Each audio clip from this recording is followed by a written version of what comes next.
Hello everybody and welcome to the TheProbeToss versus Shadver. This is game 1. It's going to be in Habitation Station. As you can see, both of these players are now Platinum. While Shadver was before, TheProbeToss has clawed his way up with his little zergy claws into the Platinum League. It's going to be a nice PvZ today.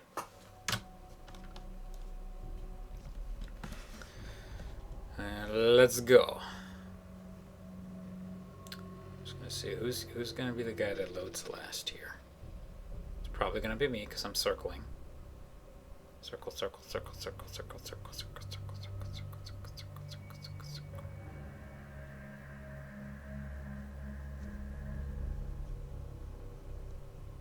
Oh. That was going to be me. Darn. Oh well. Happens. Can't always be first in the load race.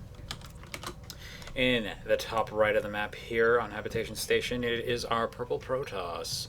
USA 1's Shadver. In top right, we have his opponent in the green and the Zerg. It is TheProbeToss.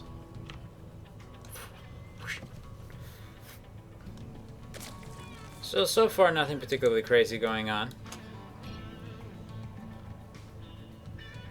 Right. So, TheProbeToss reminding me that he is in fact a Zerg player. I did not refer to him as anything else. And if I had, I'd be suspicious that he was stream cheating right now. So, I guess they consider this as proof that he isn't. Anyway, in just the usual stuff right now, moving across the map, nothing particularly weird or unusual. So, time for us to just basically kill time. But, I mean, the aspects of this map everyone kind of knows about, you know, the golds, the tiniest ramp right here, relatively exposed third base when you aren't going for the gold, which unfortunately happens to be close by air distances. There is also this! Yes, that is a bloody Ultralisk. It has been impaled and sits in the middle of the map. Kind of weird when you think about it, because this map basically, it's kind of like the it's kind of like Overgrowth. It looks like a Protoss ship smashed into Zerus Prime bit, and I love how just in the middle of this exposed ship is an Ultralisk. They were apparently just there sitting on a pike for some reason. It doesn't even look like they're experimenting with it. It's just there. Anyway, gateway building up here along with the initial gas. Looks like this is pretty typical opening from Protoss here. The structure is a little bit on the unusual side, as this is not usually what you'll tend to see a lot of players go for. You put their wall off here, sometimes start it down here. So this can be done, it just requires very fine-tuned building. If you don't do this correctly, it's very easy to get yourself killed by Ling pushes, which is something that TheProbeToss frankly really loves to do. So far, though, he has just gone spawning pool into hatchery. Typical times, nothing particularly strange going on there. And does manage to kill a probe that gets a little bit too over-aggressive with this drone here.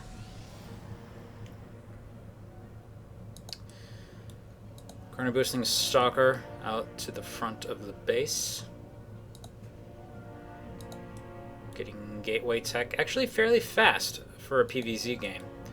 We might be about to see maybe some more, usually players tend to go for the cybernetics core really around 25, yeah, okay, it's around, maybe around now actually. Like the fact that he's gotten out a few supply earlier may be indicative of perhaps some interest in doing a gateway push of some kind. Well, we'll have to wait and see. Nexus is about to go down, so if it is something, it's going to be probably like maybe could go into a 7 or an 8 gate maybe, but it doesn't seem to be the plan for the short term to do anything like that. Let's see what he does with the rest of his funds as he builds them up. Past this 3 Stalker opening here. 2 Stalker in that Mothership core. Interesting variation on it. He's going to get to the front of the base and scout what? What will he see here? Probably get there just actually a little bit after the Queen. So, a little bit before the Queen, sorry. So he'll probably get up here, be able to see the shivering spawning pool indicative of a speed upgrade coming on out here. 2 Stalkers out at the front, going to be able to kill off a few Zerglings here. If there wasn't a anticipated Ling push coming out, he's going to be kind of in a awkward position if he keeps losing Lings like this. Going to try and go for the surround on the Stalkers as they kill the Overlord. They do kill the Overlord, supply blocking the TheProbeToss. But successfully taking out a Stalker and pushing the forces of our purple Protoss back to his base. Meanwhile, back here we can see a Photon Cannon gateway and, for the most part, a nearly complete wall of the Photon, eventually Photon Overcharged charged Mothership Core. Going to be here for any kind of push. Unfortunately, there might be just a little bit too much here at the moment for some reason. It's going to try and wall off with the Stalker. We have an attempt to micro around this, and it looks like a probe trying to put a wall up in. It does actually manage to get the wall up, does lose the other Stalker though, and that will push the forces of our Zerg player back for the time being. Only back to the watchtower though, as we can see 4 more Lings coming out, as well as 9 drones actually, when I started that sentence, and another hatchery. So it looks like the timing window for a Ling push from our green Zerg has been more or less pushed out of the way for now, and he's just going to keep map control and go for a third base. Pretty typical stuff.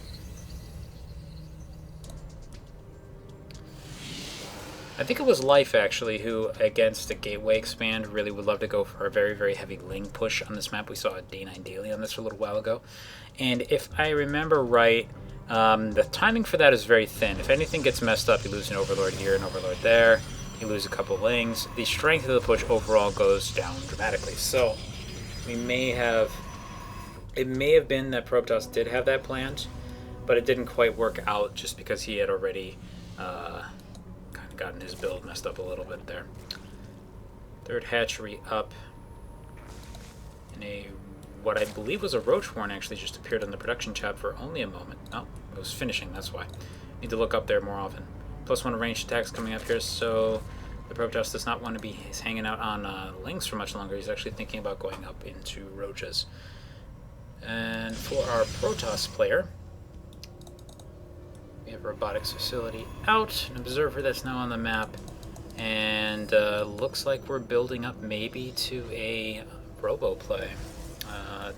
Two base Robo push. Judging by the number of sentries we're starting to see, the number is getting a little bit higher than a lot of players will typically go for.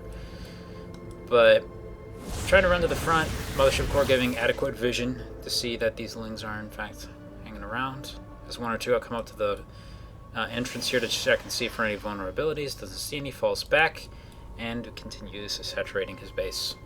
He's also going to pick up +1 ground armor upgrades. Both players spending their money fairly well here. Shadver starting to climb a little bit too quickly. Is getting a couple more gateways as well as a robotics bay. So no 2 gate pushes. Just going to be building up to Colossus and then pushing out to grab his 3rd base. Still a little surprised at the early gateway, actually, early warp gate. Given all this, I feel like that may have been a little bit of an inefficiency in the build, probably just overreading into it. And there's the attempt at putting up the 3rd base, exactly at 10 minutes here. We have a scouting Zergling from the ProbeToss, going to see this in just a moment here. And there is a small timing window that he's going to want to try and exploit, where he's going to be able to get down there and do some damage, potentially even cancel the expansion. So far we have a Zealot running out here, actually running into all of these Lings, and it's going to delay them for a little bit. But it looks like no attempt is being made to try and cancel this base. Looks like it's just going to let him have it. As soon as these buildings get up, it's going to take a little bit more than just Lings to actually get rid of the Nexus here. Doesn't mean that he can't do it, but it's a little bit harder. 8 Roach is about to pop out. Hydra haven't gone down. So it looks like from here we're going to see the typical Roach Hydra versus Colossus Death Ball play. And on this map in particular, this is a pretty strong play for Shadver. Lots of chokes that he can use here for force fields in these locations. Pretty much everywhere on the map. The only really open location to fight in, honestly, is here and to the right of it here. If you can get an engagement in this space or in the center below the watchtower, that's very, very good for a Zerg. Trying to poke into the 3rd base a little bit, but it's taking a little bit too long to do that. This location is now too secure, especially with the Photon Overcharge also being in place. And now we have a lot of Roaches that are pushing up here. Is he going to try for another attack?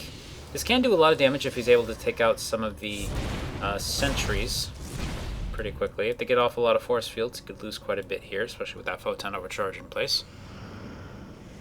Hallucinated Phoenix now coming into play. Don't know if that saw the army. May have seen the edge of it, but looks like he's running up here to get an idea of what's coming next in tech, which, by the way, is a Spire.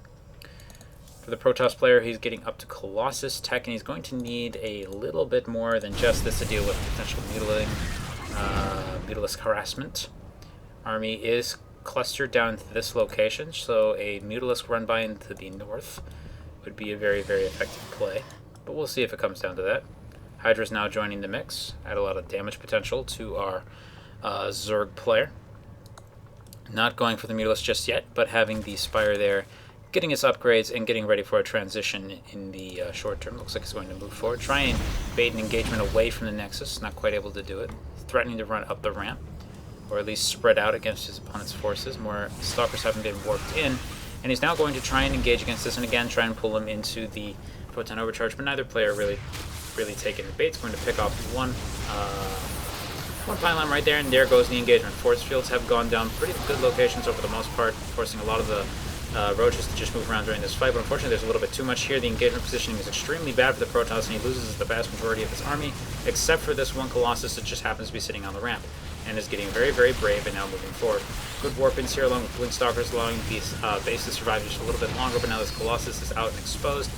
Group of Roaches falling back to engage that. He's able to kill the cannon that was defending the base. There's now no defenses here at the low ground. Warp-in has already occurred, and it looks like our purple Protoss has just lost the space. He's going to try and warp in some units to help out with this, but only Stalkers alone, not going to be too great against this composition of units that's actually facing him right now. If he can engage them piecemeal, he might be able to push it back, but they retreat only to gather more reinforcements and then engage once again. Colossus is again caught out in the open and is going to die. And the third base falls. With that done, Protoss has done the damage that he needs to start moving up in tech and getting additional bases and getting ready to start that massive tech switch if he should feel the need to do so. Can trade inefficiently at this point. Basically, he's earned himself a gigantic amount of flexibility. Okay.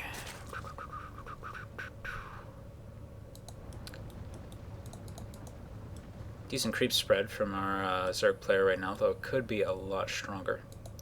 Something for him to work on, I guess. Everybody's always got something, you know, some little tiny bit of inefficiency that they could always work on to make themselves a little better.